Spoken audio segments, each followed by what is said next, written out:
அதுக்கப்புறம் 235 கோடி சொல்லி அனௌன்ஸ் பண்ணியிருக்காங்க. அதுக்கப்புறம் தான் தெரியுது இந்த போஸ்டர்ல பாத்தீங்கன்னா ஒரு தில்லாலங்கடி வேலை ஒன்று பண்ணியிருக்காங்க. அது ஒன்றும் இல்லைங்க, ரைட் சைட் கார்னர்ல பாத்தீங்கன்னா ஹரிசாண்டரா ஒன்று வந்து பண்ணியிருக்காங்க. அதாவது தேட்ரிக்கல் பிளஸ் நான் தேட்ரிக்கல் அதோடைய கலெக்ஷன் தான் 235 கோடிங்க.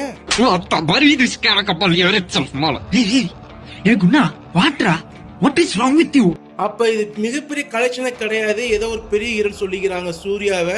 அப்ப 235 கோடி தேட்ரிக்கல்னா மாஸ் கெத்து சூப்பர். அதுவும் நான் தேட்ரிக்கல சேர்த்துருக்கீங்களே. ஒன்றும் இல்லைங்க, நான் தேட்ரிக்கல்னா audio rights, digital rights, satellite plus Hindi dubbing satellite. அதாவது ஆடியோ வந்து எவ்வளோ அப்படின்னா 12 கோடி, டிஜிட்டல் பார்த்தீங்கன்னா அந்த ஓடிடி பிளாட்ஃபார்மில் 65 கோடி, சேட்டலைட் டிவி சேனல் வாங்கினது 25 கோடி ப்ளஸ் ஹிந்தி டப்பிங் சேட்டலைட் வந்து 8 கோடி. இதில் 110 கோடி வருதுங்க நான் தேட்ரிக்கல்ல.